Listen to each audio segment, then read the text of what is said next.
তো হাই friends, job and ডিফেন্সৰ চেনেলটোলৈ তোমালোক সকলোকে স্বাগতম জনাইছোঁ। আৰু SSC GD 2026 ৰিটেন এক্সামটো আমাৰ বৰ্তমানলৈকে অনুষ্ঠিত হোৱা দেখা নাই, আৰু এইবাৰ আমি সকলোৱে গম পাইছোঁ আগতকৈ লেট হৈছে।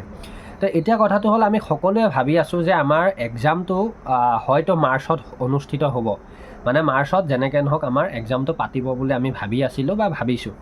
কিন্তু এতিয়া কথাটো হ'ল কি, আজি অফিচিয়েল ছাইডৰ পৰা SSC অফিচিয়েল ছাইডৰ ফালৰ পৰা দুখন মানে 4খন আহিছে, কিন্তু তাৰে আমি 2খন ন'টিচ আমি ইম্পৰ্টেণ্ট হিচাপে লৈছোঁ। আৰু লগতে কিয় লৈছোঁ মই তাৰ কথাটো বুজাই দি আছোঁ। ন'টিচকেইখন ছাইডত লগাই দিম, তোমালোকেও চাই ল'ব পাৰিবা।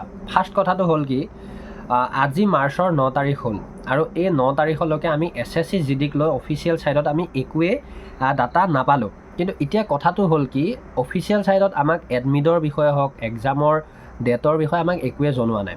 কিন্তু এতিয়া আজি 9 তাৰিখে 2খন অফিচিয়েল ন'টিচ আহিছে, আৰু এই ন'টিচকেইখন মই তোমালোকক লগাইও দিম, পঢ়ি দিছোঁ। এটাটো আছে যে junior engineering civil mechanical and electronical examination 2025, মানে 7 এপ্ৰিলত আছে। 2026ৰ 7 এপ্ৰিলত অনুষ্ঠিত হ'ব পেপাৰ, মানে 2 নম্বৰ পেপাৰটো। তাৰপিছত আৰু এটা আহিছে কি, যে combine higher secondary 10+2 level examination 2025 tyre 2, আৰু ইয়াৰ এক্সামটো আছে 10 এপ্ৰিল 2026। মানে ইয়াৰ পৰাতো এটা কথা আমি স্পষ্ট হৈ পৰিলোঁ যে এপ্ৰিলৰ 10 তাৰিখলৈকে আমাৰ SSC GDৰ কোনো আপডেট নাহে, বা আপডেট মানে কি, এক্সাম হোৱাৰ সম্ভাৱনা নাই। আপডেট আহিব, কিন্তু এতিয়া কথাটো হ'ল কি, মই এই কথাটো কিয় ক'লোঁ তোমালোকে শুনা। আজি আমাৰ 9 তাৰিখ হ'ল, মাৰ্চৰ 9 তাৰিখ হোৱা দেখা গ'ল, আৰু 9 তাৰিখলৈকে আমি একো আপডেট নাই। তো এতিয়া কথাটো হ'ল, মাজত আৰু অহা কাইলৈ 10 হ'ল, মানে কি আৰু আমাৰ 20 দিন থাকিলে। এতিয়া আমাৰ যদি SSC ছাইডৰ ফালৰ পৰা আমাক যিহেতুকৈ ন'টিচ দি আগতে কৈ থৈছে যে আমাক এটা ফ্ৰেছ ডেট দিব, যে এক্সাম এইটো ডেটৰ পৰা হ'ব, গতিকে ফ্ৰেছ ডেট দিয়ক। তাৰপিছত আমাৰ হাফ এডমিট কাৰ্ড মিনিমাম আমাৰ 10-15 দিনৰ আগতে যিহেতুকৈ ৰিলিজ কৰে। তো সেইখিনি কৰোঁতে আমাৰ হাতত 20 দিনৰ সময়খিনি যথেষ্ট নহয়।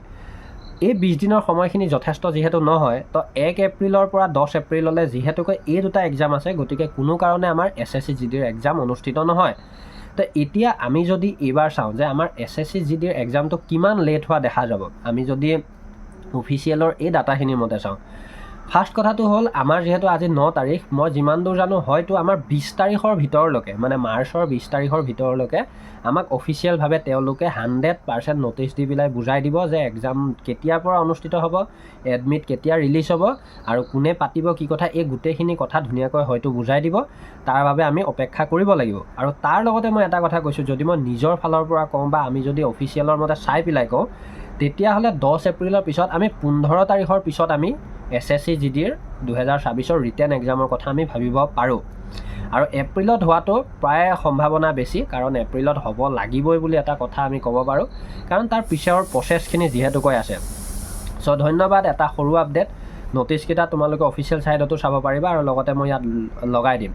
আৰু যদি আমাৰ তাৰ আগতে, যিহেতু আজি 9 তাৰিখ, 10 তাৰিখৰ ভিতৰত, মানে অহা কাইলৈ যদি কিবা আপডেট কৰি পেলাই আমাক যদি তাৰ আগতেই এক্সামটো পাতি ক্লিয়াৰ কৰে, তেতিয়াহ'লে অফিচিয়েলভাৱে জনাই দিয়া হ'ব, আৰু সেইটো হ'লে আমাৰ বাবে খুবেই ভাল কথা। গতিকে আমি দেখা যাওক কি হয়। আপডেটবিলাক পাই থাকিবলৈ তোমালোকে জব এণ্ড ডিফেন্সৰ লগত জড়িত থাকিবা, আৰু পাৰিলে ভিডিঅ'বিলাক অলপ শ্বেয়াৰো কৰিবা, আৰু লগতে যিবিলাক নতুন কেণ্ডিডেট, বেল আইকনটো অল প্ৰেছ কৰি ছাবস্ক্ৰাইব কৰিবা। ধন্যবাদ। জয় আই অসম।